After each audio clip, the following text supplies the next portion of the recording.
Welcome to the Terrible Podcast with your hosts from SteelersDepot.com, where you can find all your latest and greatest Steelers news. It's Dave Bryan and Alex Kozora, always lit, talking Steelers. And now, here's Dave and Alex.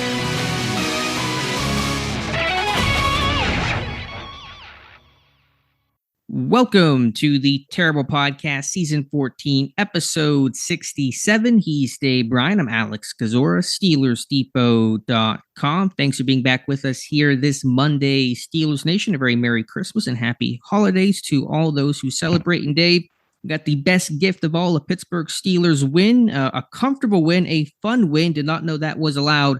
I guess we've been good boys this year, Dave. Pittsburgh 34-11 over the Bengals. Pittsburgh now 8-7 on the season. They have renewed playoff hopes, so it's a good day. How you doing?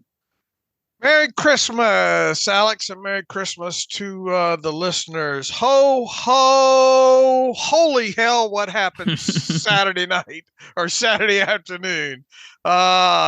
I suppose we have been pretty good. I can't wait to get to the all 22. That's going to probably be the best Christmas present for me this year is when the all 22 from that game drops, because I've already picked out a few what I think are going to be some nice Easter eggs in that based on all the TV tape and all. It'll be fun to look at some more positive stuff, which I think we're going to see coming out of that game and all. So they did what they're supposed to do. I had zero expectations going into Saturday's game based on the way this team has played the last 3 weeks. I was obviously curious to see how Mason Rudolph would perform in that game, and the rest of the team obviously as well. And, banged up secondary, banged up linebacker core, and Jake Browning coming off of a couple of good games after making his debut, his first start against the Steelers several weeks ago. The Steelers won obviously that game. They ended up sweeping the Bengals now this year, and the Steelers now have a chance to I guess go 5-1 in the AFC North. I don't think the Bengals have won a game in the division this year. Who had all that on their bingo card this year? Yeah, not I, not most people. So jam-packed show today. We'll try to get through as many things as possible, but a lot has happened before, during, and then after Saturday. Dave, where do you want to start from here? Maybe just a kind of quick housekeeping, and then we'll dive right on into the game. Mason Rudolph, the quarterback situation coming into this weekend's game against Seattle, etc. A bunch of roster moves were made on Friday as we expected. I may miss something. If I do, Dave, feel free to jump in and add it. But Elijah Riley activated off of injured reserve. Anthony McFarland, we know he was released on Thursday to help clear room. The team signing outside linebacker Kyron Johnson from the practice squad to their 53-man roster. He was out of elevation, so that's why the signing occurred. Team also elevating safety Eric Rowe and linebacker Miles Shack from the practice squad to the active roster, both dressed and played meaningful and significant roles in Pittsburgh's victory. So from the housekeeping standpoint there, did they miss anything from the flurry of roster moves that were made prior to the game? No, they're back to a 53-man roster, obviously, again. And I think you got all the elevations in there, right? Activated Riley and signed Kyron Johnson, and then the two elevations. And you would imagine now one of those, probably Miles Jack, at some point this week will end up on the 53-man roster, pending another, boy, this team snake bitten at inside linebacker, are they not? Landon Roberts went down in this game with what they're calling a pec injury. Looked like he attempted to arm tackle. What was it? A tight end, I think, at that point, kind of it was the first quarter or early in the second quarter, I think, and left the game and did not return at that point. And you hope it's not torn, but he did not re-enter the game, and now we'll wait and see what he had it in a sling, I guess, after the game. And so now we await to see what Mike Tomlin has to say about that on Tuesday. And just a guess, but in kind of the way that Mike Tomlin phrased it during the post-game press conference about being kind of snake bitten at the position there, I think it'd be anything. It would be a positive if they end up getting the news that he's not out for the season. Right. If he could come back for even a potential playoff game, you'd probably take that as a win. So feel for that guy. Dude had 5 tackles in basically a quarter and a couple of minutes. And I think still finished 3rd or 4th on the team in tackles despite that. So if it's a significant injury, as it seems to be, it's devastating for him, how well he was playing, how important he was to the Pittsburgh Steelers after losing Cole Holcomb, after losing Quan Alexander. So we'll just wait and see, maybe hear from Mike Tomlin on Tuesday with an update about Landon Roberts. But that blemish aside, what a win for the Pittsburgh Steelers, 34-11, scoring 30 points in a victory for the first time since 2020, winning comfortably, big plays offensively, splash plays defensively, another 50-yard field goal from Chris Boswell. It is by far easily this team's most complete game, not only of this season, but probably of the last several seasons. And I mean, of all the scenarios in which I thought this game would play out, I thought a Pittsburgh win was possible, although I did pick Cincinnati, but winning this dramatically in this sort of fashion, I did not anticipate that. Yeah, I double checked the NFL rules and all, and it seems like what happened on Saturday was allowed. I think Gene Steratore did confirm. Man, it was when's the last time get to enjoy kind of like a fourth quarter related to that? Did I actually see the Bengals kind of wave the white flag at about, I guess, what was it, about the 6-minute mark or so? Would you ever see Mike Tomlin kind of wave the white flag like that? I mean, look, the Steelers have obviously been on the losing end of a couple of games like that this year. You go back to week 1 and all like that, but it was unique and very enjoyable. You know, even so, there were parts at the game you thinking they're gonna let the Bengals you kind of had your guard down, and they're gonna let them back in this thing at some point. But once Mason Rudolph connected with George Pickens with about 9:38 left in the third quarter to kind of immediately answer that long touchdown by the Bengals there. I was feeling a lot more comfortable at that point. I'm sure a lot of people listening were as well. Yeah, to me, just to kind of dive right into this game, that was the defining moment of the game. I know maybe it didn't feel like that in a sense, considering the hot start Pittsburgh got out to, including an 86-yard touchdown by George Pickens on the first pass play of the game for the Steelers. But to answer points with points, that the Bengals, they hit a big 80-yard play to T. Higgins. They get the 2-point conversion. It's technically a 2-score game at that point. You think, okay, is this where the Bengals jump back into this thing? Will they start to impose their will here in the second half and adjust? And then Pittsburgh, right after that, a minute and a half later, 66 yards, left sideline, Rudolph to Pickens to answer points for points, make it 31-8. That was Pittsburgh slamming the door the Bengals were trying to crack open. Absolutely. A good answer to that long touchdown by Higgins.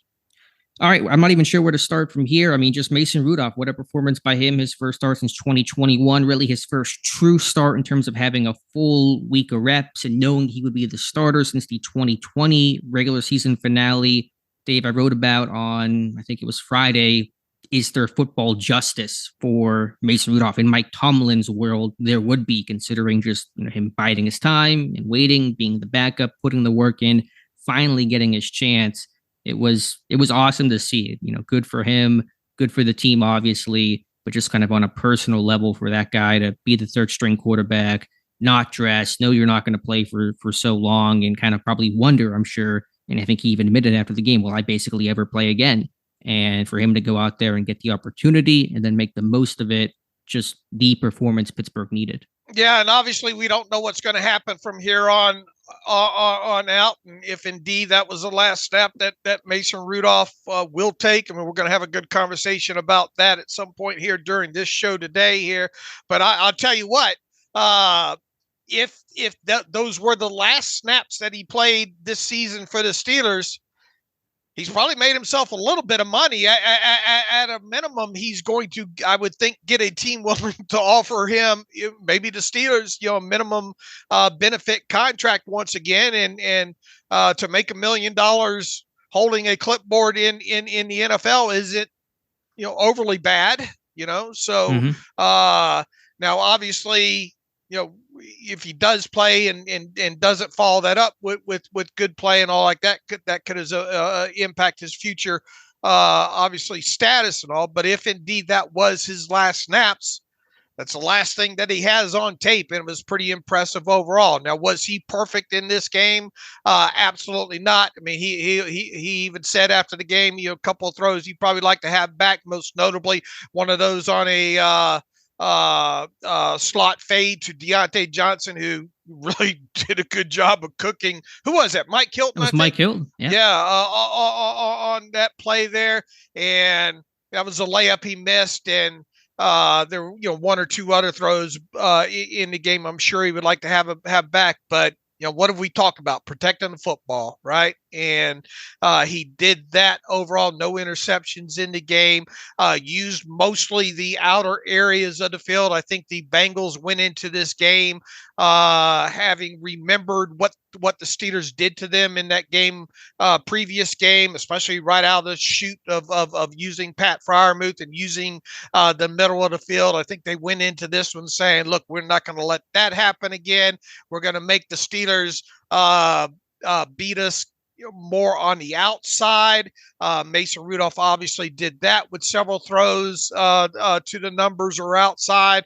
Thought he was real patient in certain situations of taking what was given him on a couple of these check downs and swing outs and dump offs to the running backs there. That was nice to see. A couple of screens worked in this one, but there were a lot of things in this game. It's like, oh, wow, that's allowed, So, yeah, look, I mean, just from a game management standpoint alone, I thought Mason did well. And on top of that, obviously being able to stretch the football down the field vertically and to, most notably George Pickens. And I think we'd be remiss by not going directly to that angle here, especially as much talking as we did about Pickens and the attitude and all the things coming out of the game against the Colts and all like that.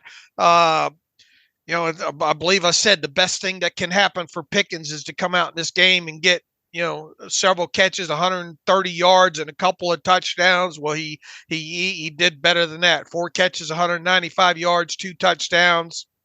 Was on the receiving end of all 3 explosive plays that the Steelers had in this game. We were hoping that moving forward that we would not have to talk about Pickens in a negative light, at least immediately here in this game against the Bengals. There is nothing but positive that we can say about Pickens coming out of this game. So kudos to him for bouncing back after what I'm sure was. Look, he heard it. He heard it all week, and how could you not? He even got it early Saturday morning. Hines Ward chiming in on a podcast interview that he did, kind of give one last kind of giving him the business kind of shot there. So for him to come out there and have the game that he did, that what he put on tape in that game against the Bengals was the reason you drafted him. Yep. You've seen George Pickens at his worst. And in this game, you saw George Pickens at his best. And the variety in which the big plays came, they weren't all made the same way. You have the 86-yard touchdown taking a 5-yard slant and outrunning the Bengals defense into the end zone for, 80 yards of yak on that play. I think his top speed was the 11th fastest of any player on any singular play this season. You saw the 44-yarder down the sideline, the close out the first half, late in the first half, I believe it was, the body control, getting his feet in bounds, tracking the football, difficult catch along the sideline like that, making that grab, and then the 66-yarder showing the breakaway speed, stacking the corner, breaking away at the end. So you're seeing it all to different levels, all with different traits. And this is why Mike Tomlin's sticking by and committed to developing George Pickens. I think it's important to note that And Tomlin's made this point. This is a fluid process. There's going to be good days and bad days, and things might come up in the future, and it's going to be more great performances. So, you're never going to have this perfect constant of it's always trending upwards, it's always trending downwards. It's kind of going to be an ebb and flow to it. But Pickens, the player, the talent is immense. That's why Pittsburgh's sticking by him. And so kudos to him for stepping up and having a fantastic game, a ridiculous stat line, 48.8 yards per catch on 4 receptions, just insane type of stuff there. And hopefully this can kind of just set the course of, okay, when we buckle down and we make the plays and life is good, this is what it feels like. Don't forget what this feels like. Let's chase this feeling every game. It's not going to happen every single game, but this is the reward. This is why you put in the work, and this is what this all can look like when things come together. So hopefully that can kind of be a reminder when something comes up in the future and you have a tough game, doesn't go your way, you look back on this and say, let's keep working. We're going to get back to this point. Yeah, I think the biggest thing, and Hines Ward was quick to point this out as well. Sometimes I mentioned this as well too. You, as a wide receiver, you can't control where the ball goes. You can only control your actions on the field every play. And there are going to be some games, as Hines mentioned, where you're going to see a safety up over the top of you, and everything's going to be done that's possible to kind of take a wide receiver like that out of the game. You cannot control that. You can only control when the ball is in the air coming your way, and I think that's important for him to remember that moving forward here. And what you put on tape in between that also matters there. So and look, I think you brought up a good point when you look at the 4 receptions overall. You got to see a little bit of everything with him. You got to see what was one of the things that was highlighted about Pickens, coming out, that Mike Tomlin, the body control. And you got to see that on one of those fantastic catches along the sideline there.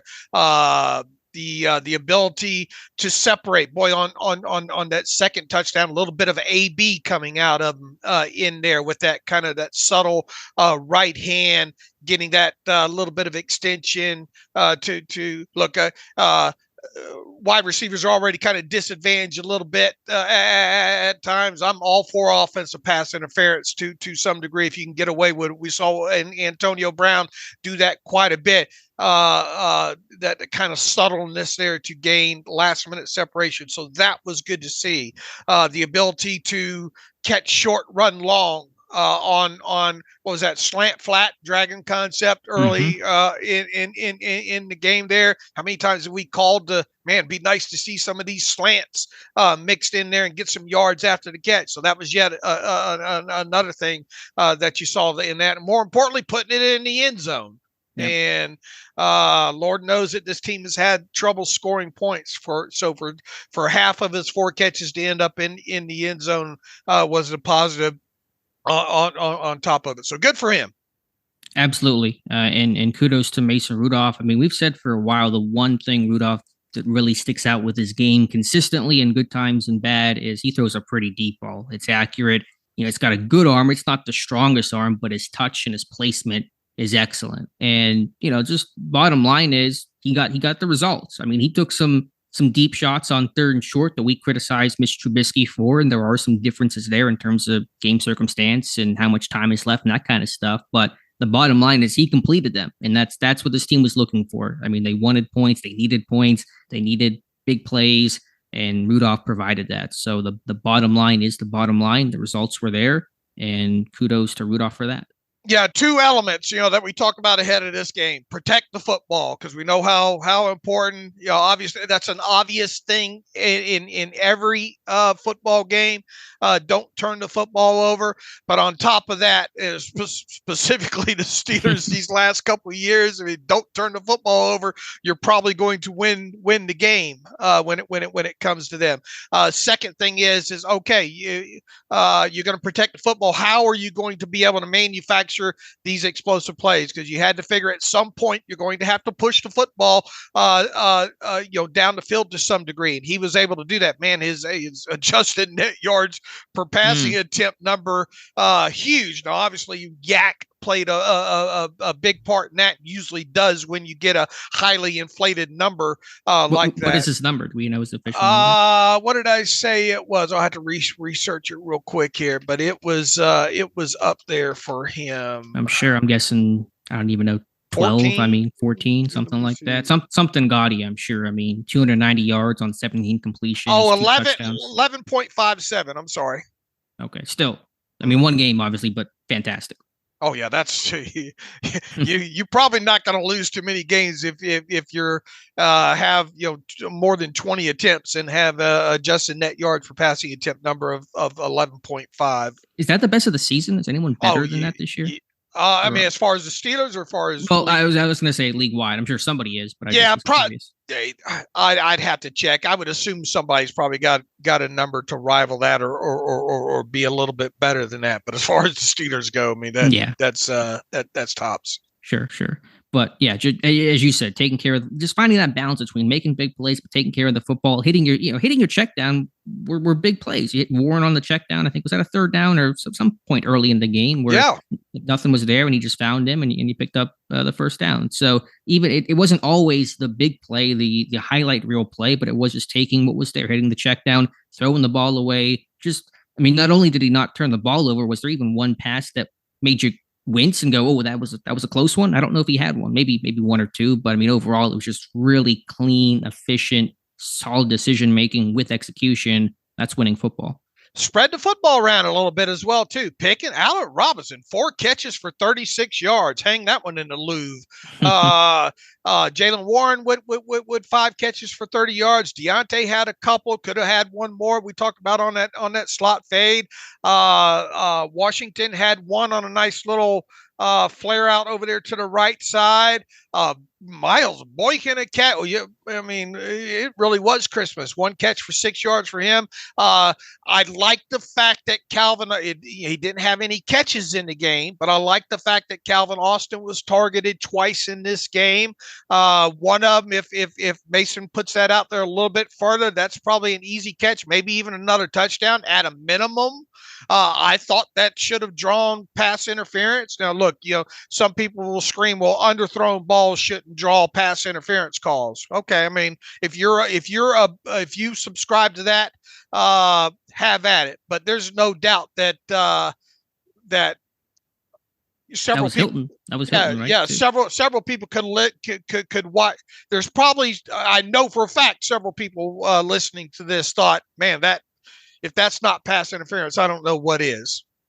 It was. I mean, by definition, by the rule does not have a carve out for underthrown footballs, but I guess slot fades were the one kryptonite for Rudolph in this game, missing Deontay and underthrowing Calvin. But other than that, he was fantastic. Yeah, even Darnell Washington had his, weekly almost, pass in the flat and a little over his head. And that's why he's 6'7", able to bring that one in. So yeah, a couple things to work on and wish you had back. But, just based on the low bar this quarterback played for the entire season, that is for this season, a Hall of Fame performance by Mason Rudolph in comparison to what this team has been doing. Absolutely. But what I also really liked about this game was how they closed things out, how they were able to run the football. And it wasn't as gaudy and as flashy without, the big explosive runs. But in the second half, I'm sure you love watching that, Dave, just old school football, the line getting a great push. The Bengals' run defense has been poor all season. And then without DJ Reader, one of their top interior defensive tackles, Pittsburgh really took control of the line of scrimmage in the second half. They were winning up front. The pile was constantly moving forward. And Harris and Warren had solid days on the ground overall. Harris punching in from 3 yards out, I believe, in the first half. So just kind of imposing your will the way the Colts did to Pittsburgh in the second half last week. I thought Pittsburgh did to Cincinnati in the second half of this game. I was wanting to see 13 consecutive runs in this one, but they have done a good job overall keeping Najee Harris fresh in games, and it became a little bit of Hammer Harris, if you will, in that second half of that game. 19 carries, 78 yards for him, a good success rate overall for him. in this game. They mixed obviously Calvin Austin into the running game down at the goal line, and I don't think we can go any further without pointing out the Jaylen Warren block on Jermaine Pratt down there. That's going to be hung at the facility and highlighted in the meeting room this week for sure, if it hasn't already there. What can you say about that kid? That's how he plays. That's what you can say the best about that kid, Jaylen Warren, is that's how he always plays in any situation. It's not just that one singular moment. I mean, he is an all effort, all out type of dude, and he's as fun to watch without the football as he is with the football in his hands. And he's pretty fun to watch with the football in his hands. Pass protection. You think back to his rookie year, running down kicks and punts, not really doing that anymore, and nor should he, but making blocks out in space. But yeah, I think Jermaine Pratt's still picking grass out of his helmet from that play. So, I mean, just to do those little things, I mean, that's what team is all about. And that's what Jaylen Warren is all about. And Jermaine, we're not talking about, a borderline player, Jermaine Pratt, either. He's a good player. To deplete him like that in the manner that it happened, that was a tone setter. That's an identity right there. And the other thing that stuck out, with all the noise about the Pickens and not blocking for Warren in that game against the Colts and all, and obviously later on in the week, kind of some of the partial quote of Jaylen Warren was highlighted as saying, if that's me in that situation, I would have blocked and all like that. After that, it was easy. Some of these things are easy to pick out because of the narratives attached to them, right? Sure. The Pickens situation in the Colts game was easy to pick out because of everything that went on in that game, and the negative connotation of losing, and then as we talked about that, it's easy to pick out. Well, it's also easy to pick out in this game that second touchdown by George Pickens, who's the first one running down there to greet him in the end zone. Oh, was it Jaylen? I don't know if I even picked up on Jaylen Warren. And he's screaming down there too. I mean, because obviously it's a long play and all like that. He is screaming down the middle of the field there, first one to the end zone to chest bump Pickens. Is Jaylen Warren the offensive player? If you were to vote, I mean, who? And look, obviously George Pickens, you're not going to deny some of the things George Pickens has done this year, but pound for pound, week to week, is Jaylen Warren the offensive player of the year for the Steelers? Arguably. I hadn't sat down and really calculated it. We'll probably do that as a depot crew at the end of the season. I imagine he's going to get many, if not the majority of the votes. He's the soul, and he's what this team is supposed to be. And to me, what that just shows, Jaylen Warren having that moment with Pickens, I'll have to go back and watch it, is, this is still team. And you, at some point, yes, Pickens screwed up. He's got to address it. You got to be better. But at some point, you got to move on and just say, okay, next game, let's just clean slate. And I think Warren kind of shows that short-term memory there of, okay, what happened last week is last week. We're here right now. Let's celebrate the good times. And again, let's remember what this feeling is like and how fun football can be when you're winning and when you're making plays. Let's kind of harbor and hold on to that feeling and bottle that up going forward. So, I mean, it's been a frustrating month of December for this team with losses and media stuff, and just, your playoff hopes were dwindling, and this was obviously a must win game. And so to have this kind of output and performance just makes you feel good again and remember that this thing can be fun. Another thing that we had highlighted, not on the show, but in our Discord room and all like that, something we were watching for to potentially happen. Oh, well, before we go any further, George Pickens over 1,000 yards for the season receiving. All right. So that's, we want to make sure that, as much as we hammered on him last week, that we make sure we put all the kudos out there for him. But another thing we were watching heading into this game was Jaylen Warren. He needed, what did we say, 52 scrimmage total yards from scrimmage in this game to hit 1,000 for the season, which would have been the first time an undrafted Steelers player had hit 1,000 yards from scrimmage since Willie Parker did it, I think, 3 times during his career. So that's a notable aspect there. You got an undrafted player in Jaylen Warren, over 1,000 yards from scrimmage this year. And those are the only two, correct? In Pittsburgh history, so. Yep. It's Warren and Parker. So really cool. And again, that's from scrimmage, not rushing and receiving, to be clear about that. But yeah, making an impact in all phases: run game, pass game as a receiver, pass game as a blocker. Some really good blitz pickups in this game. The Bengals love to mug their gaps. They'll bring linebackers. They kind of show a lot of creepers and pressures and some pretty chaotic looks, especially on 3rd and long. So I thought Pittsburgh overall handled that well. They stayed out of 3rd and long a lot. They were really solid on 3rd down overall. But yeah, I think Warren just does everything you're looking for in a player. Still has that big chip on his shoulder, and he just helps you out in so many ways, big and small. Yeah, absolutely. Any other thoughts here with the offense? Just efficient, taking care of the football. What were they on 3rd down? They were excellent on 3rd down. Or at least 7 of 14, 50%. That's evidently allowed. Yeah, they're 48.5% on 3rd down in their 2 games against the Bengals. So just keep playing Cincinnati. There's more opportunities to schedule the Bengals. Can we have a 4-game slate? I'm all for it. But yeah, something about playing the Bengals. Pittsburgh just has the right plan.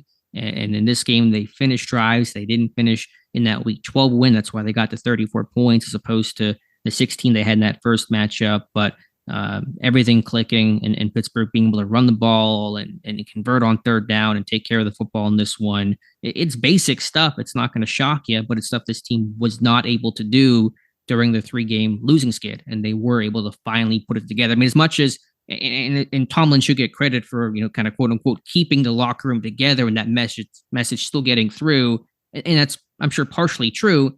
Also, they just executed better than they had been. I mean, they just did not kick their own butt the way they kicked their own butt. 2 penalties for 15 yards. I mean, that stuff like that. The Colts game, they were penalized so much. So just not having those unforced errors goes a long way for this team winning a football game.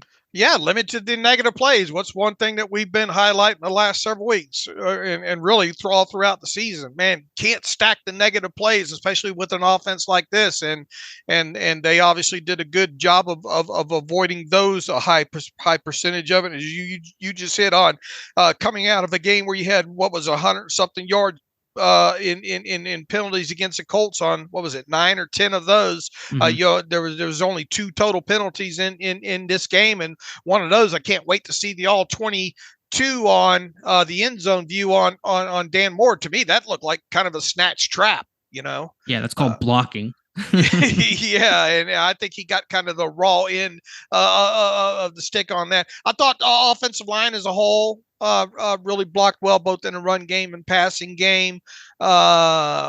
Mason Cole, I thought, had a pretty good game overall in this one. And look, I mean, it was obviously good enough to move the football in the nature that they did, and that's the bar.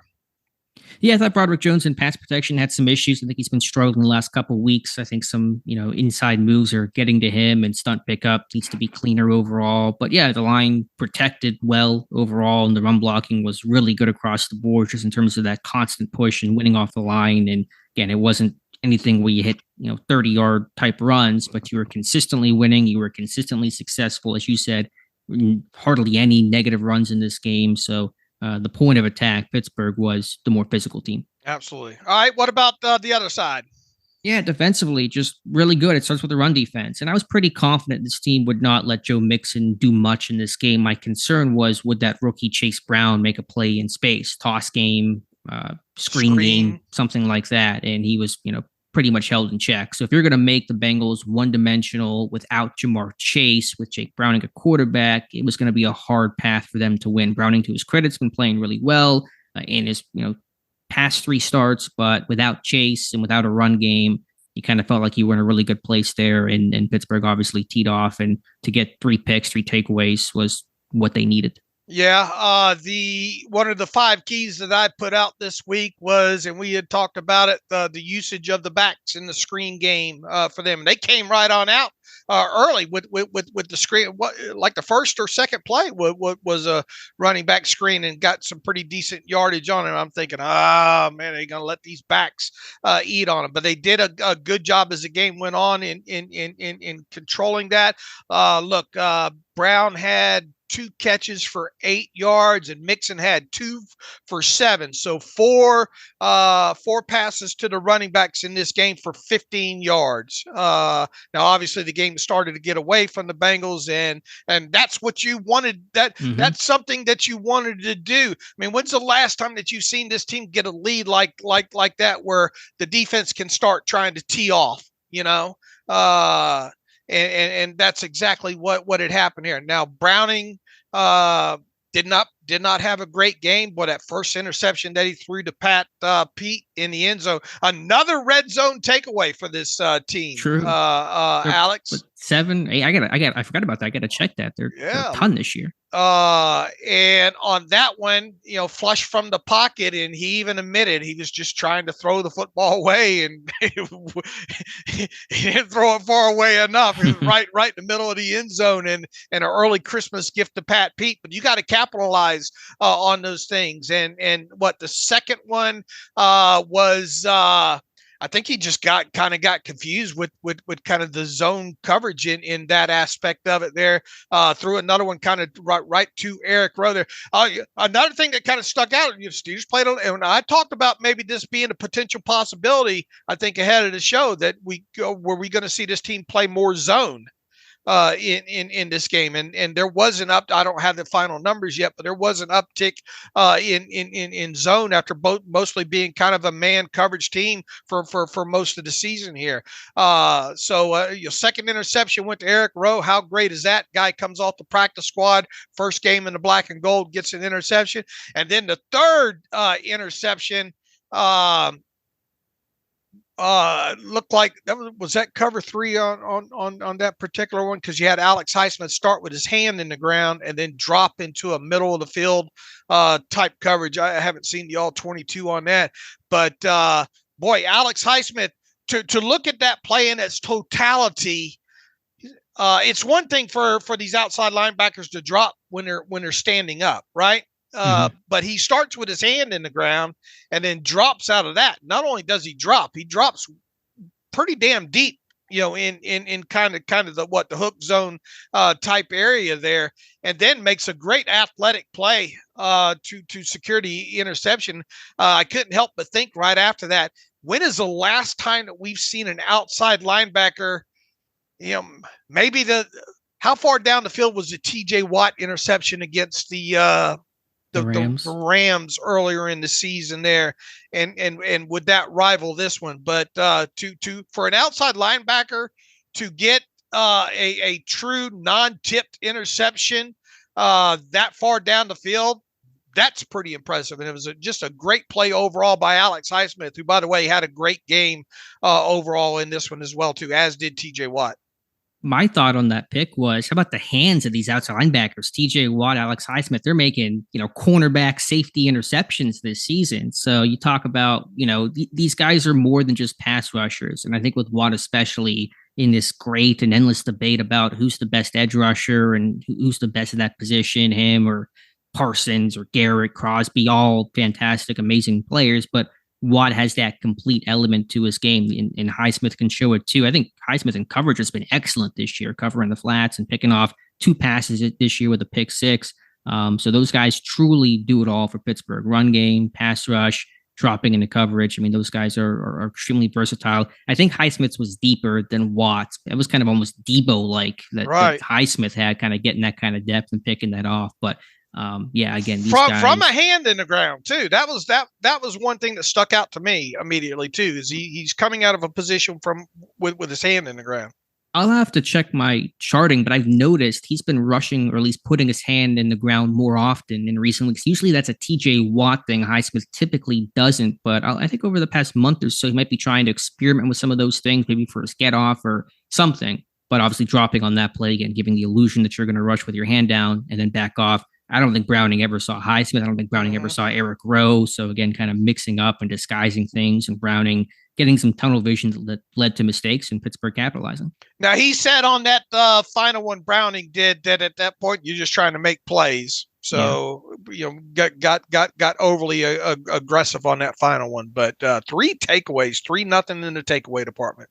Where he wanted to be. This 3-game losing streak, Pittsburgh's defense had 1 combined takeaway. They had a couple of block punts, but defensively, just one of them. That's not the standard that they need to live by. So, aside from the T. Higgins touchdown, that's the only blemish there. That's cover 2. Looked like Michael Walker. He drifted too far. Should have passed the back off in the flat to Porter and got out of his zone, which opened the window for Higgins behind. But other than that, Pittsburgh's defense was on point. Yeah, and you would hope that a safety would be able to clean that up, but obviously didn't.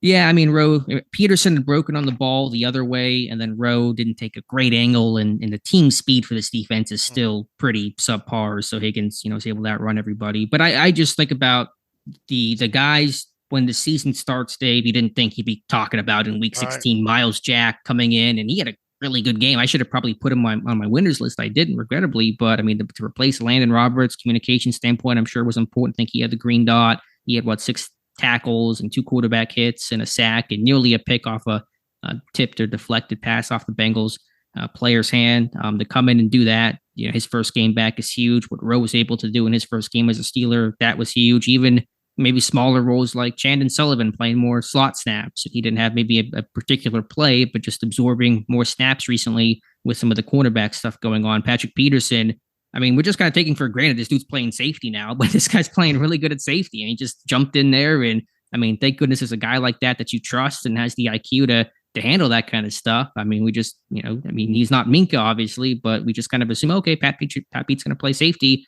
Dude's never really played safety before. So I just want to acknowledge, like, this dude's playing, good football and doing things Pittsburgh, has to ask him to do because they don't have much of a choice, but he's stepping in and playing well. How many, you done with the charting yet? How many different combinations did they use in this game of players? You ended up being pretty busy, didn't you? Yeah, my charting's not done quite yet. Later tonight, I did notice though, and I'll have to kind of drill it down maybe for Wednesday's show, is that Pittsburgh was rotating their guys more in terms of the edge guys. In terms, I saw Keanu Benton getting more sub-package nickel snaps early in this game, so I don't have the exact numbers and charting on that, but my feel just watching it through was you saw those guys get more snaps. I think TJ Watt played 70% of the snaps in this one, and it wasn't just garbage time where they took him out. You saw Herbig and Golden playing more. So I think just keeping those guys fresh was important. Yeah, and an important thing that you pointed out there was it wasn't just garbage time, because this was happening early in the game. In fact, Marcus Golden played 20 snaps in this game. Nick Herbig played 17 in this game. There. So good job on rotating those guys into the game. Isaiah Loudermilk, who ended up getting the helmet this week over DeMarvin Leal, 13 snaps, and had a very important pressure, a good pressure in this game as well too. And it's just the one way that Loudermilk as a pass rusher won in college and so far at the NFL level, that push-pull of his. So you'd like to see him be able to do more than that, but at least his bread and butter is still his bread and butter. One move better than no moves, I guess. Somehow that pass was still caught. Browning just throwing up prayers. I mean, I think it's kind of luck ran out in this game. Even against Minnesota, he threw up a couple Hail Marys that Higgins, fortunately came down with. And I think it was Joseph somehow caught that one that Loudermilk got the pressure on. But yeah, I think Loudermilk has outplayed Leal. And I think he should continue to get the hat. Yeah, I would agree there. Joey Porter, as expected, followed around T. Higgins and did a good job clamping him up. Yeah, on the touchdown that's not on Porter, it's cover 2. Higgins breaking inside, so Porter does not bear responsibility for that. I believe the stat is on the other reps where Porter was truly on Higgins. Higgins basically had no production overall. I had the article today. I think it's gotten kind of popular on the site and people on Twitter taking notice.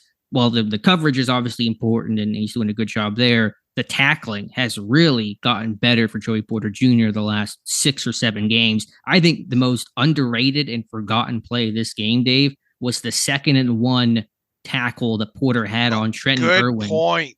That set up the 3rd down that they were short on. That set up the 4th down that they failed to convert, which Porter had to break up on Higgins.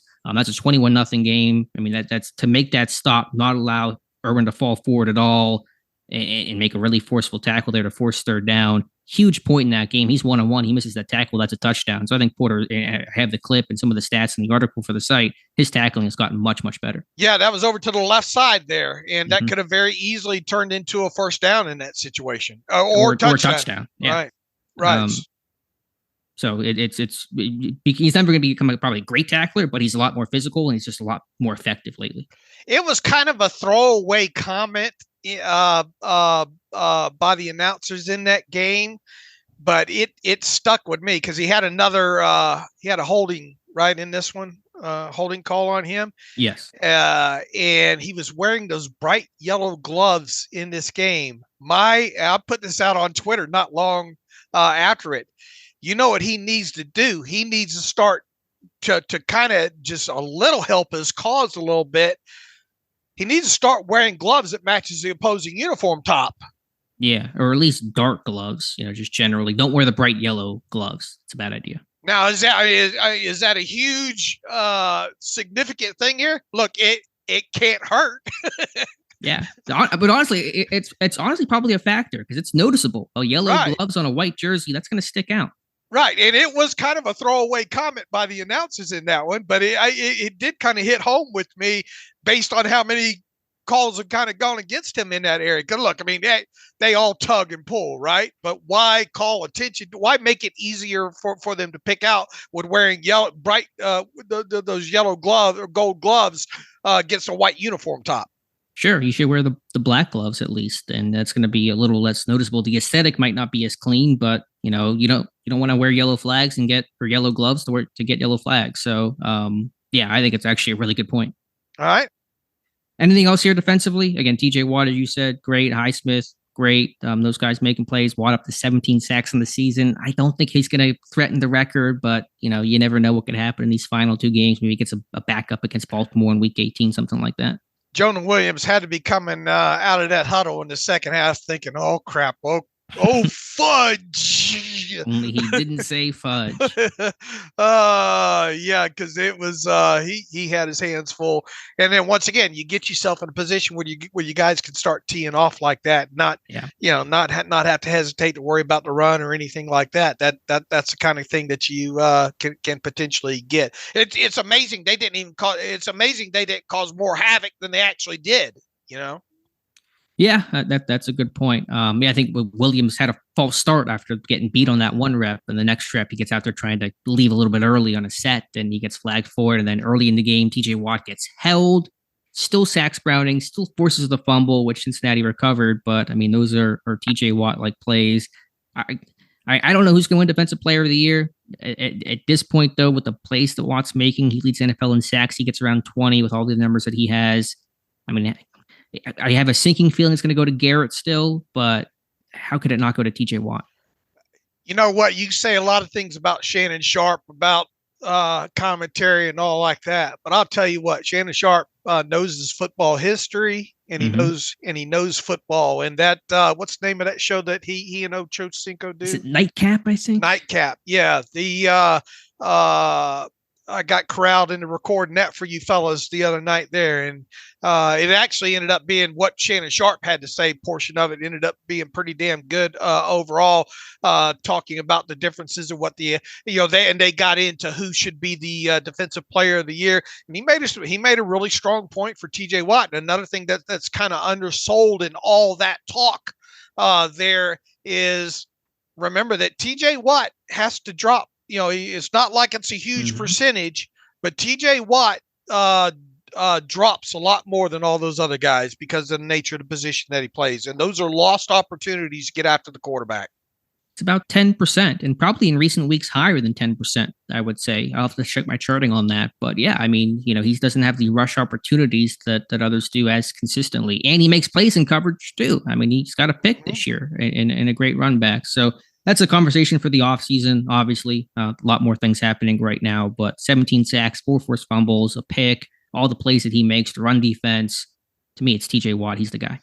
So if you get a chance and you want to maybe get entertained, there is a lot of cussing in it and all like that. But that segment that Shannon Sharp and Ocho Cinco had after that game was pretty entertaining overall.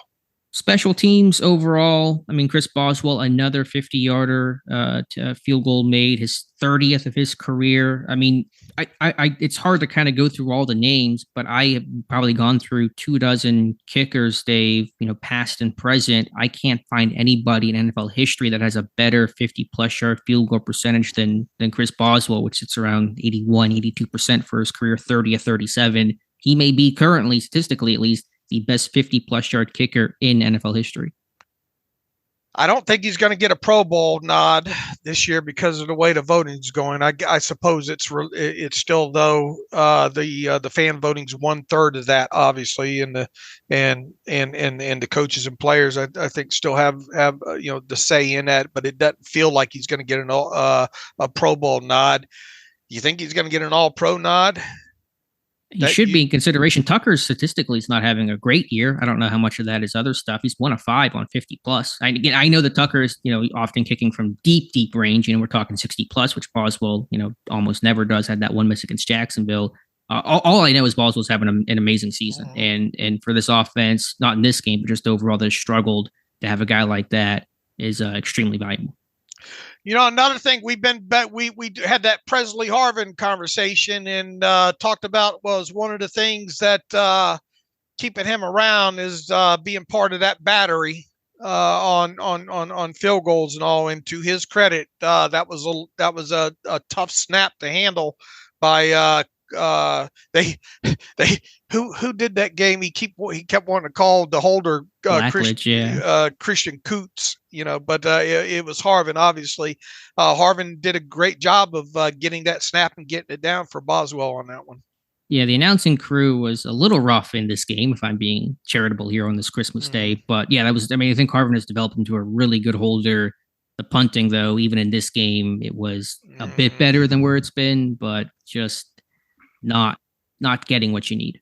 Miles Boykin with a special teams tackle. Yep. I mean, that's a guy that does those little things well. And I think it was on a punt play there. So don't know how many tackles does Boykin have this year. I don't know where that ranks in comparison to other seasons. Maybe not his banner year. For you. But yeah, that's important too, to limit net. I mean, one factor, we talk about net with punters, that's more of a coverage stat than it is a punter stat. There's a punter component to it, obviously, but also a coverage component to it. So, when you need good coverage guys, and to have Boykin, he's still one of the better ones in football. Let's see. Leading the team in total special teams tackles is Miles Killebrew. Second on the team, he has 11 total. 10 regular, 1 assist. James Pierre second with 7 total. Nick Herbig has 5 total. Hot Rodney Williams with 5. And Miles Boykin with 5 total. And Mark Robinson with 5. Nice. Talk about somebody should be all pro. How's Miles Killebrew? He's got to be all pro special team. I mean, how could he not? 2 block punts and all those tackles. We'll see. He deserves it. He's not going to get the Pro Bowl nod, but I don't think. But we'll see what happens with the All Pro. I guess another year for Matthew Slater, maybe getting that. I don't know. Did he make a Pro Bowl last year? He's made a Pro Bowl in a couple of years. Slater hasn't. But either way, we'll see. Killebrew certainly. I mean, who blocks 2 punts in a season? Nobody. So he deserves it. All right. Shall we get to the elephant in the room? Yeah. Let's talk about quarterback. And the great part of the Mason Rudolph game was it's a great game. It's a great win. But I did kind of have a little pit in my stomach of, okay, I know what I'm writing about 57 times this week, Dave, talking about quarterback situation. Who will be this team starter? Will it be Mason Rudolph? Will it be Kenny Pickett? Mike Tomlin said it was too early to ask and answer that question post-game. Tomlin will speak to the media on Tuesday at noon. I assume he'll announce somebody by then, but maybe he keeps things open-ended. I mean, there is maybe the out of, oh, Pickett isn't fully healthy and we'll play things by ear and see what his status is. And that may be partially true, but do you really believe it? I think, if Rudolph had laid an egg in this game, it would have been very clear that Kenny Pickett will be the starter. So all of that is to say, Dave, who will be the starter and who should be the starter? All right. Let's box. It's Christmas. Let's tie this. Let's put this in the box neatly and make sure we don't do a guy wrapping paper job on this one. I think it's important to kind of lay all this out from all the angles before we each give kind of our opinion on what we would do. First and foremost, we asked a rhetorical question the other day: what happens if Rudolph comes out, has a good game, and yada yada? It's not rhetorical anymore, right? It happened there, and now the question is being asked: who should be the team's starter this week, and especially assuming if Kenny Pickett gets cleared. I will start with this aspect of it here of all the things to consider. First and foremost, Kenny Pickett, is still, we have to find out where he is at physically. Now, he obviously was ruled out for this past game, but he did get some work in on the practice field. So I think you have to look at that situation in one area here. Is he where you want him physically, where he can protect himself? First and foremost, that's going to be one component of this. The second component of this is there is no denying that this offense got the spark with Mason Rudolph out there on the field, and that the rest of the offense is probably feeling himself a little bit, thinking, man, that damn sure went well, Mm-hmm. Then there is the aspect of what the politics aspect and the future damage control. If for some reason you go with Mason Rudolph over Kenny Pickett, and Kenny Pickett's, look, you're to me, if you clear Kenny Pickett to play in this game and you make him a backup, the number 2, there's going to be a lot of talk. Oh yeah. However you want to frame what that talk's going to look like. What does this mean? What does this mean for Kenny Pickett? He was healthy enough to dress, but he wasn't healthy enough to start. So I think you got to be careful there. The other aspect of it is, okay, let's say you went with Kenny Pickett with the idea of hooking him if you need be. Well, it was never the idea that you would even consider hooking Kenny Pickett prior to this game has not, at least in my mind, theoretically existed. So what would that mean if you got to that point? And then there's a whole aspect of what do you think is the best thing to help you, because you got to win these 2 games. Yep. What is the best thing for this team right now in the present when it comes to getting in the tournament? So did I miss anything as far as the kind of the very, objective look at the factors involved? No, I think you covered all your bases there, Dave. I mean, we agree, though. Let's just assume for a second that Mason Rudolph did not have the performance he had, and he was either middling or poor, and they either won super close or they lost this game. No question. Happen, Kenny Pickett your starter. So right. I think it's going to be hard for Tomlin to try to pull that. Pickett's just not quite healthy enough, even if he was inactive for this game and was the third inactive third quarterback, and Mitch Trubisky dressed and was the backup in this one. I think it's going to be hard for that room to sit there and actually believe that. So then it kind of comes down to health is kind of put aside, barring a setback or something unforeseen. And who do you think the best quarterback is to win this game? Who is that guy? That becomes the question. And that's a whole debate right there. All right. Now, look, I will say this. You're out here as an organization, and for Tomlin is to put it on Kenny Pickett's health. Right, but who's going to believe that? Well, the guys in that locker room believe that. Will Kenny Pickett believe that if everybody knew that this guy's fine, and he's been working back. And week 17 was the target date, and that's been the full expectation for probably some time now that this would be the game he would return. I think it's more easily sellable at that point. It's sellable, but who's buying? Who's buying that? I mean, I think again, we know that if it's Rudolph the did not play easiest well, buy. It's the easiest buy out of everything that does not include Kenny Pickett starting. I think you got to nut up and make a call if you're Mike Tomlin.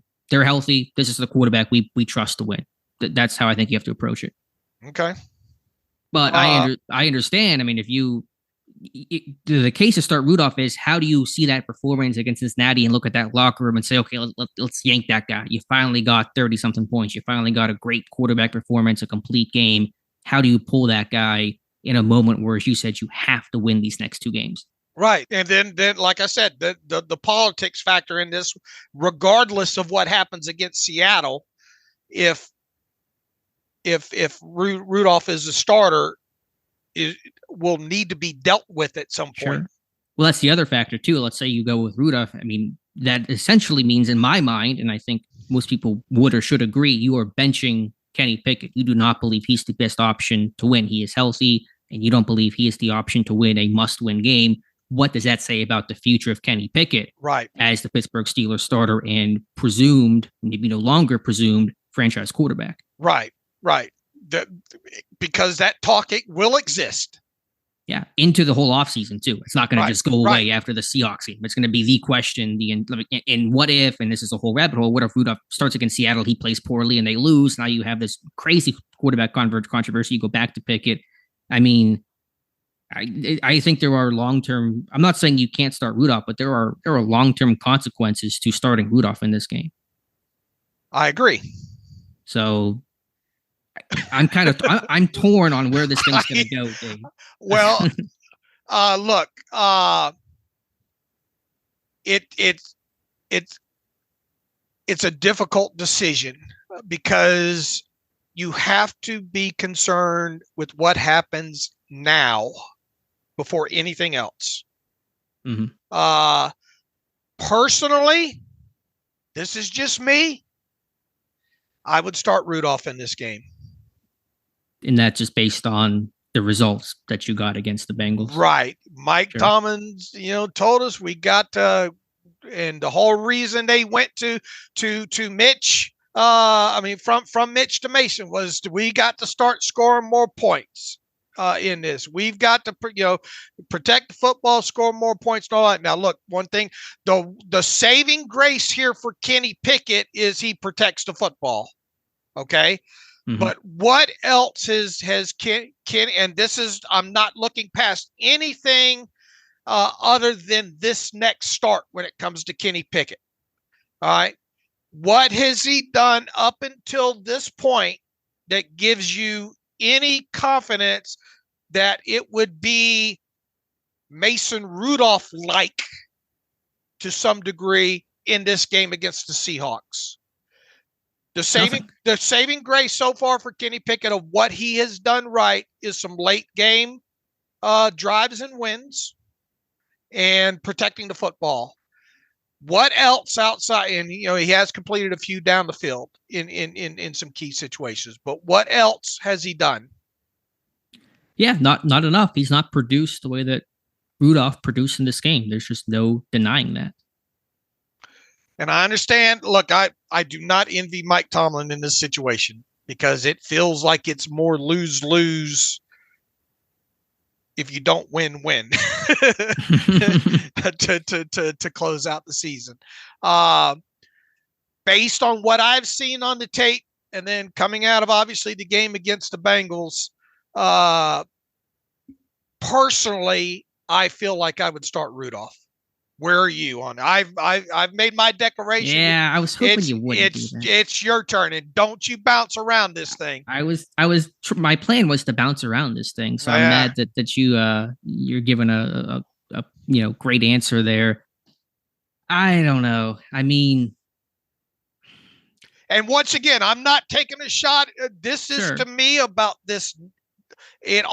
It's about this next game. I'll worry about the politics and the rest after the fact. Yeah, it's a convincing argument, and you're right. I mean, you could at least try to sell the story that okay, Pickett just is not quite there yet. Let's give him one more week and kind of use that as a de facto. Let's give Mason Rudolph one more week and kind of see how he does and take it from there. Oh man, Dave. And look, I'm going to get I'm going to get, and you, depending on what you say, is going to get backlashes too. It's going to be all Dave hates Kenny Pickett. No, I am worried about this next game. No, and I mean that's what this conversation should be about. I mean, really, it shouldn't be. And ideally, it's not about the politics and the long term stuff. It's if the decision is who's the best guy to win right now, because you have to win right now. So Dave, let me give the answer though, and I'll partially play the other side to get the hate from the other side. I would start Kenny Pickett because this is supposed to be your franchise guy. You're supposed to see this thing through, and like 80% of the firing of Matt Canada was to see how Kenny Pickett could look in this system without Matt Canada, run by Faulkner and Sullivan. And to Pickett's credit, although he didn't finish the drives the Rudolph finished, he played well against the Bengals in that one game we saw post Canada. He had a really strong game overall. There's no denying that. There's things to work on. But had Deontay caught that touchdown and had they ruled out a touchdown, we're probably even feeling better about that game. Now he did struggle against Arizona in that first half before getting hurt, but it's not like Kenny Pickett was playing poorly in his last game against the Bengals, or Rudolph just succeeded against the Bengals as well. So for me, we know that Mason Rudolph is not the long-term guy. I think he should be the number 2 quarterback, a really quality backup. I would resign him in a heartbeat this offseason. I think I trust him to come in for a game or two and play similar, or at least play winning football as he did on Saturday. But Kenny Pickett's supposed to be your guy. You got to learn as much as you can about Kenny Pickett as possible. And again, he's not going to turn the football over. And he did play well against Cincinnati. And trust that your playmakers can make plays for the guy, and they can all come together and play well together. So I'll take the other side of this, Dave, and say it should be Kenny Pickett. Okay, and if Kenny gets cleared and he does start, don't you dare damn pull him. No, you can't pull him. No, don't you hook him. You can't bench. I mean, that just creates so much. I mean, you just are a rudderless ship at that point. If you're just rotating quarterbacks, you have no plan and no confidence in either guy. So the question becomes, we've given our answers on what we think they should do. What will Mike Tomlin do? That's the ultimate question. I think if Kenny Pickett can prove in practice that he can do the things that they want him to do related to a game plan, related to the Seahawks game specifically, I think they start Kenny Pickett. We had the conversation that you mentioned on Friday's show, whenever it was, and I said Kenny Pickett's going to be the guy. And even watching Rudolph midway through that game, I still thought, okay, Pickett's going to be the guy. But you do see the final result, and it is hard to look at that locker room and say, okay, we're going to pull the guy that finally gave you the first performance you've been searching for the entire season. But Pickett is Tomlin's guy, and Tomlin's philosophy is you don't lose your job to injury.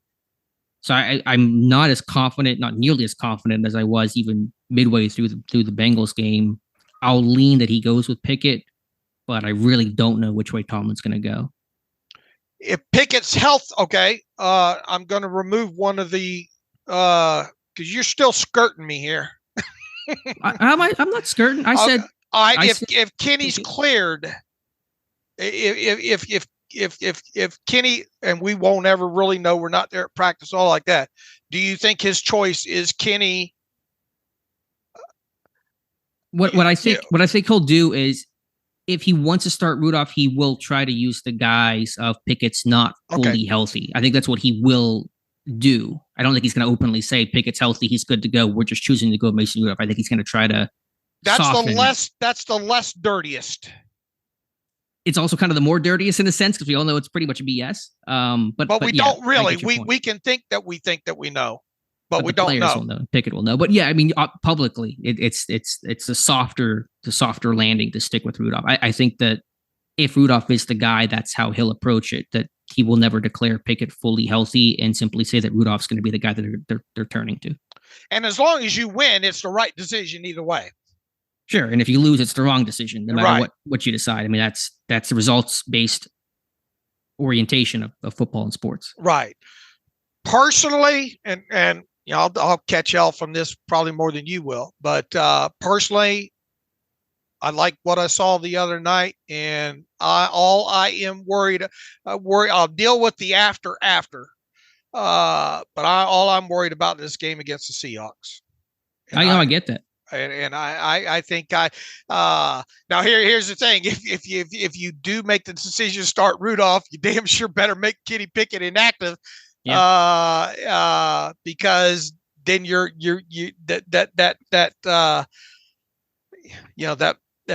it's still dirty. Right. Well, that's my point, is that I don't see a scenario in which Rudolph is the starter and Kenny Pickett is dressing as the backup. They're going to just say health, and he's not quite there yet, and we'll see what happens in week 18. That's going to be Tomlin's response, because you can't have Pickett on the sideline with the 74 camera shots of him standing there on the sideline and all the questions post game. You were healthy, but you didn't play, and all that kind of stuff. That Tomlin's not going to go down that road. So again, I think Kenny Pickett, can play some winning football. And again, I'm a Mason Rudolph hater comments in response. I'm sure I like Mason. I wanted Mason to start. I wanted him coming in halftime against the Patriots. I wanted him to start against the Colts. I thought he was the clear option over Trubisky. And I'm thrilled as anybody that Rudolph succeeded in this game, but also he is not the long-term answer for this team. We all know that. And, it should be at least pointed out the Bengals, they weren't unfamiliar with Rudolph, I'm sure, to some extent, but it's the first time he's played in a long time. The Seattle now has tape on Mason Rudolph and kind of a better feel for how he plays. And so, is Rudolph going to go out there and have another amazing game against Seattle? There's probably going to be some regression. You saw in Josh Dobbs in Minnesota after a couple games, that carriage turned into a pumpkin. So I don't want to assume that Rudolph is going to go out there and play incredible football the rest of the way. All right, here's the plus to come out of a decision of starting Pickett this week. Pickett comes out and has the best game of his career, couple touchdown passes, pushes the football down the field, somewhere close to, if not exceeds, the performance by Mason Rudolph against the Bengals. That is a catapult game for this organization going forward. That would be the most ideal outcome, where you start Pickett and he has a great game and you're fully rolling with Pickett the rest of the way. That is the most ideal thing to have happen. Right. So once again, I don't envy what Mike Tomlin has, the decision he has ahead of him this week. Sure. But if it is Rudolph, and maybe it is, to me, although I'm sure Tomlin will try to soften and spin it, you are essentially saying that we trust Mason Rudolph more than Kenny Pickett to win this game. This must win, essentially a playoff game for the Steelers. And I think it's just hard to then go back to Pickett at some point, week 18 or next year, and say this is our franchise guy. Right, because obviously if you don't choose him as the starter for this game, and he's obviously health, blah, blah, blah, then this is going to roll into the early offseason. Are they going to look for a quarterback? And it does get it. Even if you go out against Seattle and you blow them out, Rudolph has another game like he had, all that stuff's not going to go away. Well, it's almost amplified, because if Rudolph has a great game, then you can't bench Rudolph after 2 great games. And we know Pickett's definitely going to be healthy by January 7th, week 18. So at that point, it's just clearly Mason Rudolph is our starting quarterback, not even a health-related discussion at that point. You can bake that for maybe this week, but not for next week. So, I mean, those are good problems to have in some sense, but also difficult problems to have as well. Right. I agree. It's going to be interesting. I really don't know which way this thing's going to go. The only thing I can unequivocally speak in an absolute about, Mason Rudolph will be in uniform against us here. Also, Mitch Trubisky will not start this game. We can also say that. Yeah, we're going to go out on a limb here and predict that Mason Rudolph will be in uniform and Mitch Trubisky will be inactive. And if he is inactive, he'll have the third quarterback. He'll be in uniform too, but potentially. He won't start. We know he will not start this game. If Kenny Pickett's in uniform and starts this game, Mitch Trubisky will be the inactive number 3. Right. So we'll see. Do you think Tomlin says it outright tomorrow, or do you think he kind of does the whole we'll see what Pickett's health and leave the light on for him, Motel 6 kind of thing? I think they really probably want to see how he does in practice this week. I would think, and that's fair. That is a valid thing. I mean, he's not had a full day's practice. So that is, but I mean, if he has a full day's practice, is he running with the 1s? Is he running with the 2s? I mean, even practice reps are going to be, looked at and monitored. I might not live till Wednesday. All I can tell you is during Tuesday is I could foresee Tomlin saying, if he doesn't definitively name one, him saying that we want to see how Kenny does in practice this week. But if he opens it up like that, then that's another can inside the can of worms. But that might be a sign that Rudolph will be the guy if he kind of has. I think Tomlin will phrase it as we're going to play it by ear tomorrow. Right. And look, I mean, keep the opponent guessing on it. Yeah, that's also true. Now, it's a small point, but who speaks to the media on Wednesday? Is it Pickett? Is it Rudolph? Is it Pickett and Rudolph? I mean, those kind of things too. Those are kind of your de facto. Usually the media kind of tells you the starting quarterback is going to be. Right. The starting quarterback speaks on Wednesday. True.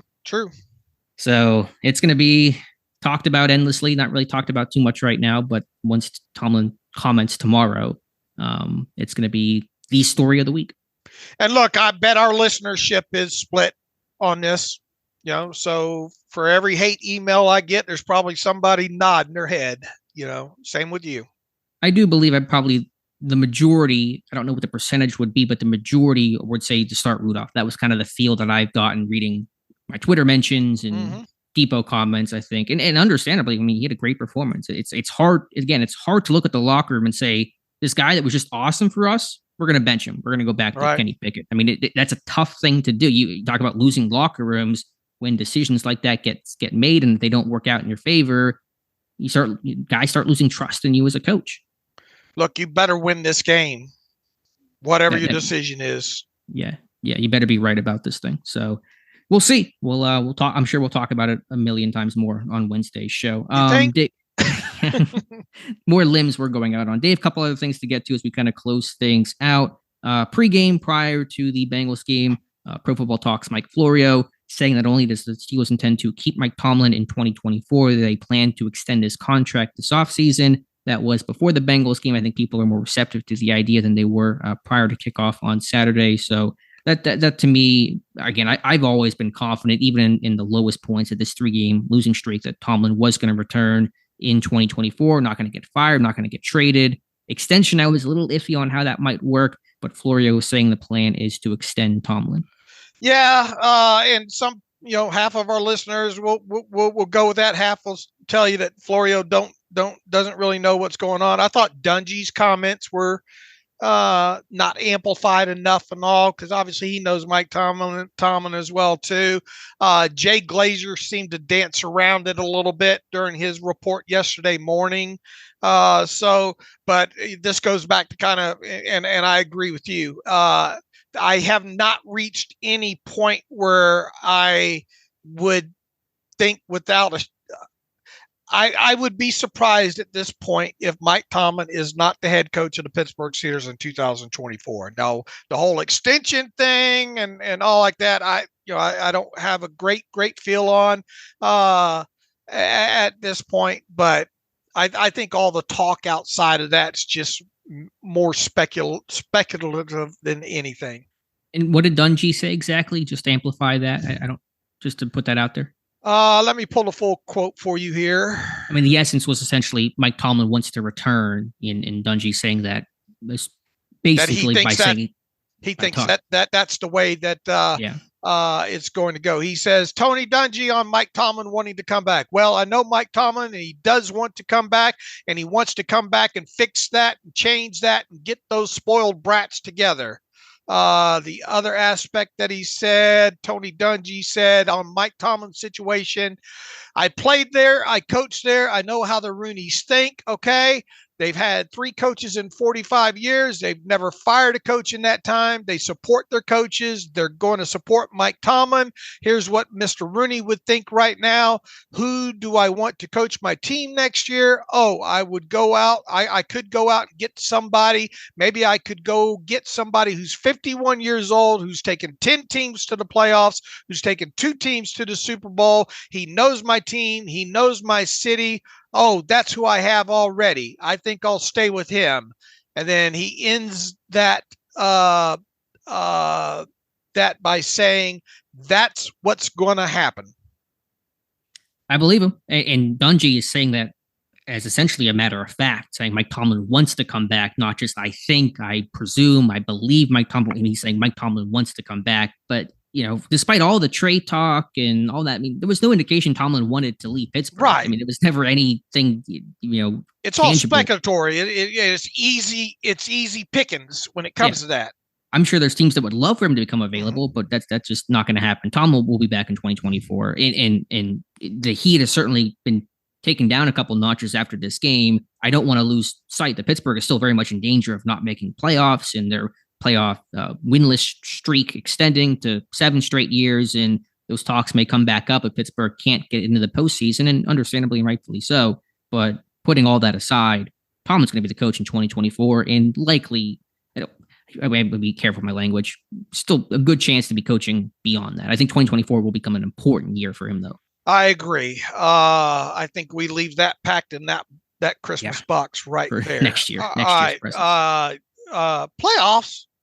Let's talk scenarios. And we had a good chat in Discord today and had the post that's gotten very popular on Steelers Depot, the most realistic path to the playoffs. Not the only path. There are many ways that this thing could happen. Pittsburgh with about, depending on the outlet, 13 to 17% odds. But Dave, in the scenario that you laid out, I mean, the path is, it's real. You can see it. It may be difficult to walk, but you can see this playoff path. So just to throw this out there, the most realistic and likely way for Pittsburgh to get in the postseason is to, of course, win out, beat Seattle in week 17, beat Baltimore in week 18, Jacksonville to lose or tie one of their next 2 games, and essentially the Colts and Texans don't finish with 10 wins, but they're not going to do that because they play each other in week 18. They're both 8-7 right now. So, I mean, that's doable, Dave. It's real and it's spectacular, as they would say on the Seinfeld show there. They technically still don't obviously control their own destiny, but when you look at the way this thing sets up, if you want to talk about the cleanest, easiest path, I think you just did it. Jacksonville to lose or tie one of their next 2 games, and the Steelers win their final 2, of course. Now, look, you've got the Steelers right now are the number 9 seed in the AFC. Behind me, let me pull this up so I make sure I'm exactly correct on this. Indianapolis is the 7th seed. Let's go one ahead of that. Buffalo's the 6th seed at 9-6.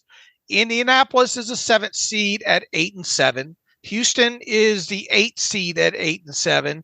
The Steelers are the 9th seed at 8-7. Everybody below them does not matter to the Steelers at this point, as long as the Steelers win out here. So Indianapolis and Houston, one of those teams will have at the minimum a tie and potentially a loss because they play each other in the final week of the season there. So if the Steelers get to 10-7, they will have a better record than one of those 2 teams. That we know. All right.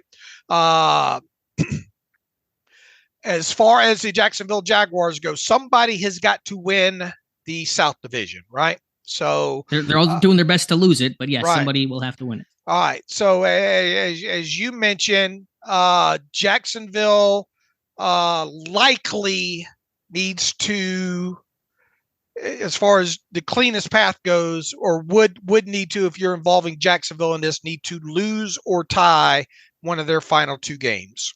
And they play home to Carolina this week and then at Tennessee in week 18.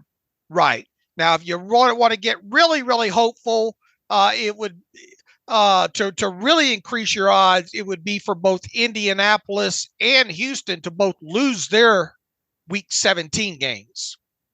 Right. That's one of the scenarios we're just talking like the cleanest, most realistic, least amount of things that have to happen for Pittsburgh to get in the playoffs.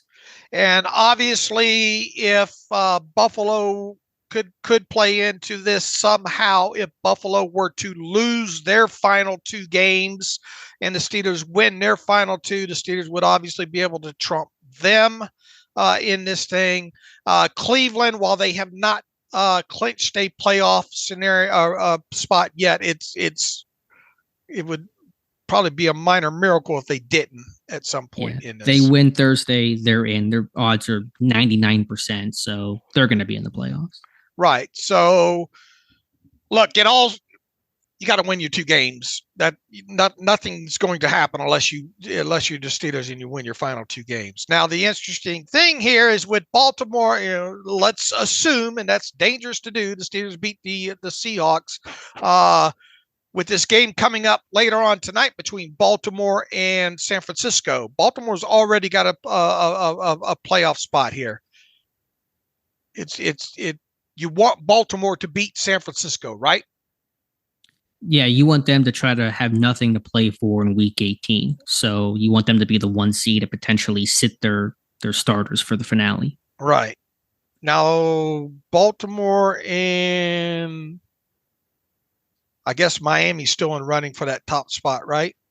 Yeah, I hadn't done a lot of research on scenarios did for Baltimore the top play seed. Miami this year? I am not sure. Let's see. We can check. No, they play them next week. Oh, all right. Well, that's probably for the 1 seed, I guess, huh? Yeah.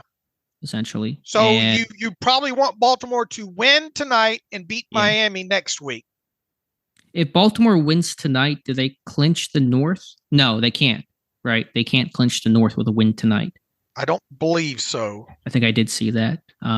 Because they have not even, if they lose tonight, the North becomes kind of a jump ball again with Cleveland continuing to find ways to win. Baltimore will still be in first place, 11-4 versus 10-5. But basically, to me, if Baltimore loses tonight, they're playing their starters in Week 18. I don't think they're going to be able to have nothing to play for in the finale if they lose to the 49ers tonight.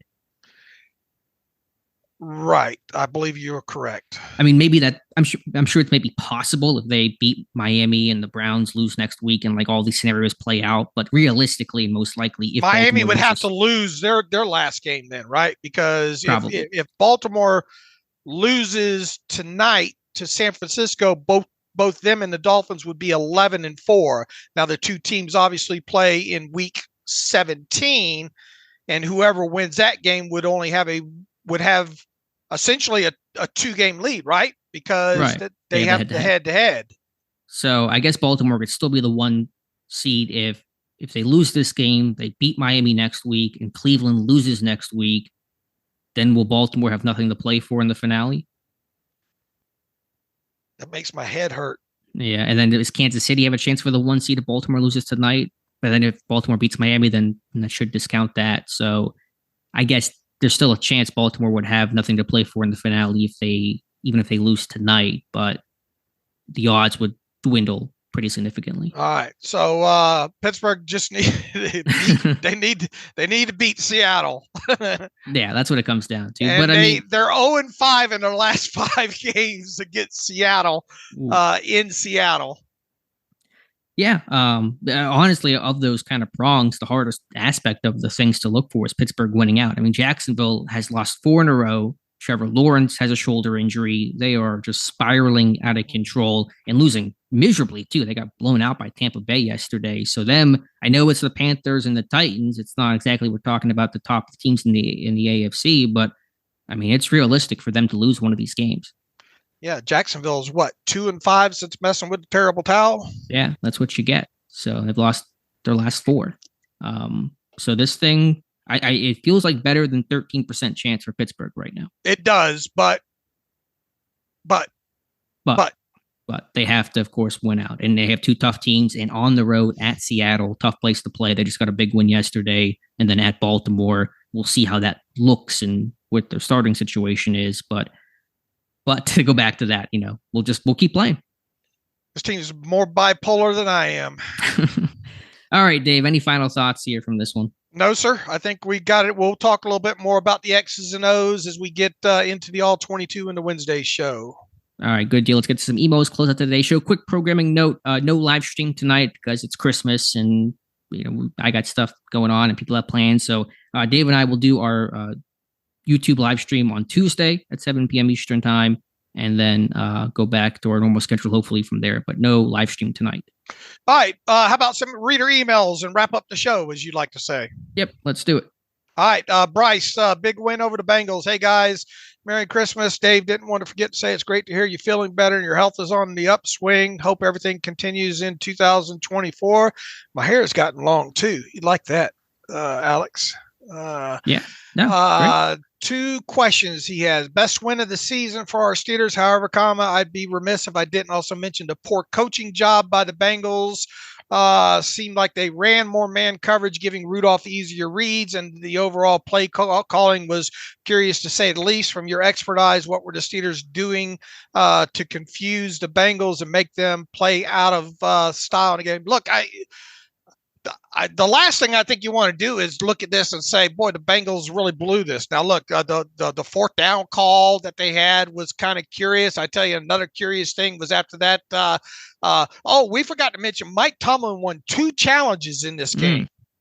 First time since 2013. And one of those, he got the opportunity because of them not running up to the line of scrimmage and snapping the ball. At first, I thought that was Browning audibling there, but Zach Taylor said he had called for that. So you want to talk about a couple of dubious things in that situation. Look, Browning was not sharp, made some bad decisions. I think the Steelers, some things that the Steelers did defensively with some of the coverages confused Browning in this game. As far as the Bengals defense go, look, they had a rookie over there at on one side, right? Yeah. So I don't want to take away from this game and make it seem like the Bengals lost this game and the Steelers won it, didn't win it. No, I mean, Pittsburgh, I think, convincingly won it, but the Bengals did make some questionable decisions along the way. There's no question about that. But Pittsburgh was in control. I mean, by the time those things even happened, Pittsburgh was up by a huge margin. So, I mean, they took control right away, never looked back. Second part, I know there's been a lot of talk about George Pickens, but do you think Najee really wants to be here in 2024? I've seen the talk from the PG that he doesn't want to be a Steeler anymore. Your thoughts? Look, all I'll say about the Najee situation is, I don't think he's enjoyed himself at certain points during this year. And I bet a lot of players in that locker room probably, he's obviously the most visible and all like that because, tenureship on the offensive side of the ball and all like that. I can't sit here and unequivocally say that Najee wants out of Pittsburgh after the 2023 season. I think that would be irresponsible on my part to say something like that. I think it'd be disrespectful to Najee. All I will say is that there have been, spots during this season where it looked like Najee's not having a great time. Yeah, very clearly and understandably so. I mean, he definitely does not like the media. How does he feel exactly about the team is a little maybe harder to suss out, but it's been a tough year for him. I'm glad he had a good showing against the Bengals. He loves playing the Bengals. He's had 2 good games against them. So I was hoping he would get to 1,000 yards this year. I don't think he's going to do it. He needs a $199 over his final 2 games. Unlikely to happen there. The Steelers are 5-0 in games this year when Najee Harris scores a touchdown. All right. That's a quality stat of the weird for you. All right. Hunter Higgins writes in, successful run rate. Hi, hey, Dave and Alex, awesome win. I was there for it, and that crowd absolutely erupted when Mason hit George on the opening TD pass. Like seeing GP back in his bag, he says. I listened to another podcast, and they talked about the running game for the Steelers during Saturday's game having only 3.8 yards per carry. That obviously isn't great, but I have been educated through the tutelage of the terrible podcast provides that is not a good stat to go by. Do you guys know what the successful run rate was for this game? It felt like it would be good. We seemed to move the sticks and on quite a few run plays, but mostly were short yardage lines to gain. Do you guys think the run game and passing game was as well balanced as we've seen this season? First of all, on the balance part, boy, Hunter, you hit that right on the head. What they have, like 32 passes and 31 runs, or what was the balance there? 17 and 3. 27 threes, 30, and 27 pass attempts plus a couple stacks. I mean, that's how balanced it was in this game as far as pass and run goes. As far as run success rates in this game, particularly, I know Najee had the most successful run rate of the Steelers running game overall. The success rate rushing for the team, I believe, was 45%, which you'd obviously like it higher than that, but for what they were doing in this game and the fact that they were getting explosive plays in the pass game, it's more than acceptable there. Najee's success rate was 53%. Jalen Warren's was 25%. Calvin Austin had 100% on his one. And then Mason Rudolph. That's one thing we didn't talk about was that scramble by Mason Rudolph. What a key point. Elway. I should have mentioned that too. And guys have to admire and appreciate that, and just kind of the toughness. And he just went all out. I mean, he had nothing to lose in this game, Dave. I mean, he played smart, but he had nothing to lose in this game and played like it. And kudos to him. Yeah, their success run rates may not have been spectacular, but Najee over 50% is positive. And again, just the second half kind of push and surge they got was impressive. Merry Christmas to you as well, Hunter. Thank you for writing in. Alexander Campbell writes in, Rudolph's lessons for Kenny. Great game. It was awesome to see the offense finally put up some points. And there are 3 things that I think Kenny needs to learn from Mason's game on Saturday to keep up the production moving forward if/when he returns to the starting role. 1, be better in the pocket.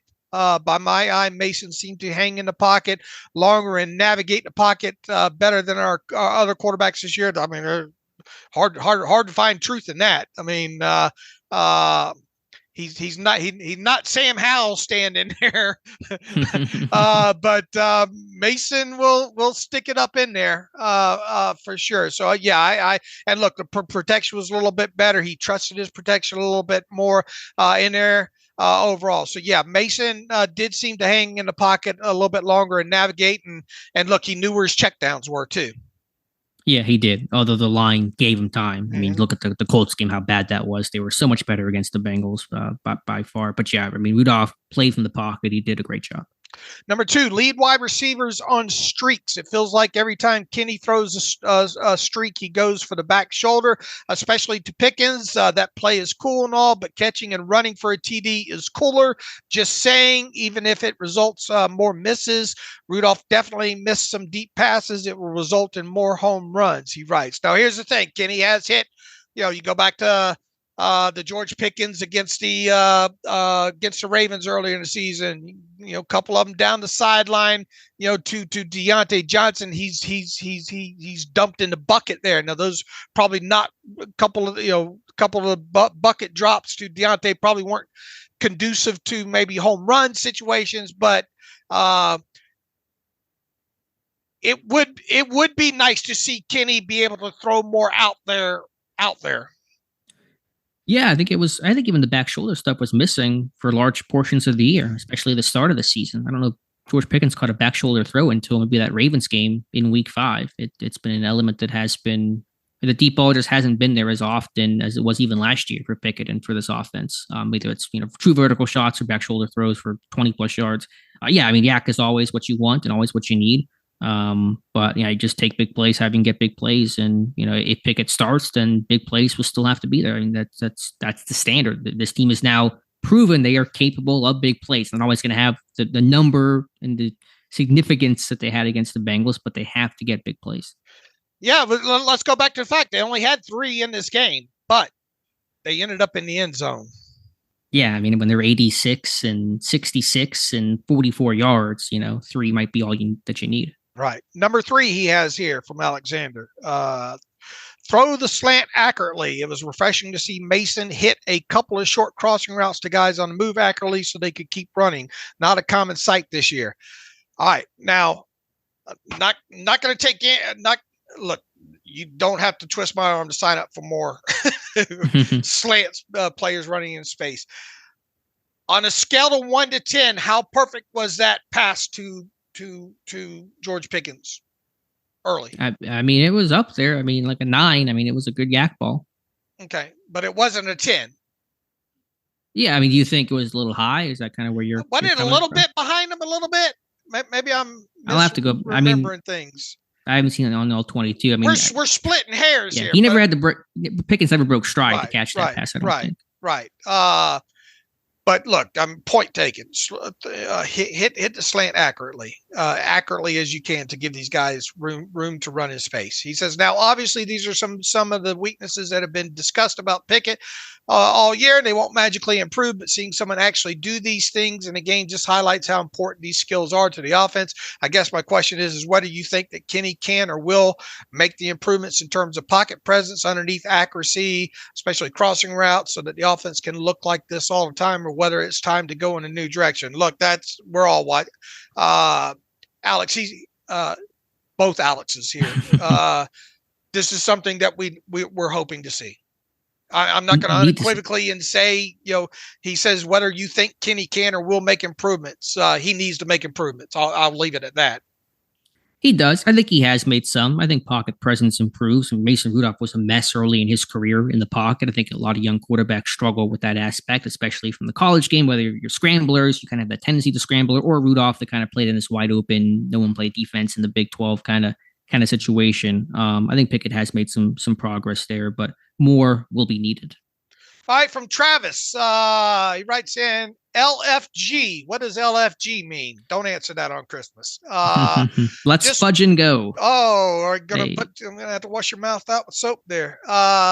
Just want to thank you guys for another great year. You guys provide an objective look at the Steelers that doesn't rely on clickbait, which I really appreciate. The burn it all down narrative that plagues Steelers media is a bit unbearable. So thanks for being the best in the business. Well, thank you for that, Travis. Everyone is probably asking, do you start Mason Rudolph next game? You probably talked about it a lot in the podcast, so let's flip the narrative. Assuming Mason does start next week, what does his stat line need to look like to keep the job and start versus the Ravens in the finale? That's the interesting angle that we did not address. But I will just say this: if Mason starts this game against the Bengals, his stat line needs to look like whatever produces a win. I knew you were going there. It's got to look at a W in that. That's the most important thing. Yeah, I don't know what it has to look like in particular. It just has to be winning football. That's a cheap out on my part, but if you're gonna make the decision to start Rudolph, I'm not worried about the keep the job aspect of it, other than win. Now, can it look bad and you win and then you get into another decision there? I suppose. I mean, that's I would think he's going to have if he starts. I mean, I think you're going to have to. I'm not going to say rubber stamp the game against the Bengals, but you're going to have to probably have a touchdown pass or two. Probably not going to be able to turn the football over. You're probably going to have 3, 4, 5 explosive plays in the passing game. Yeah, I mean, I don't have a number, but they have to win, and they can't win in spite of Mason Rudolph. If those two things happen, then he'll probably continue to start. Thank you, Travis. Merry Christmas to you as well. Quarterbacks going forward from Chris. With Rudolph, the red zone nightmare showing out versus the Bengals, should the Steelers consider leaving him in until it doesn't work anymore? Does Kenny come back once healthy? This is the most productive offense day the Steelers had all year. Chris, we're not going to dive into that because obviously we addressed that during the podcast here. Thank you for the email. Steel Pastor writes in, Dave, ? Come on. Everyone knows that Die Hard is a Christmas movie. LOL. Ho, ho, ho. Hope you both and the entire Steelers Depot team have a fantastic Christmas. Thank you, Joe. But it's not a Christmas movie. It is. Anthony Alexander Camp. No, I think this is another same Alex there. Okay. I think we've got to all of them here, and we're running a little bit long overall here. I think we have given the people a nice hour and 45-minute Christmas episode of the Terrible Podcast. Alex, what say you?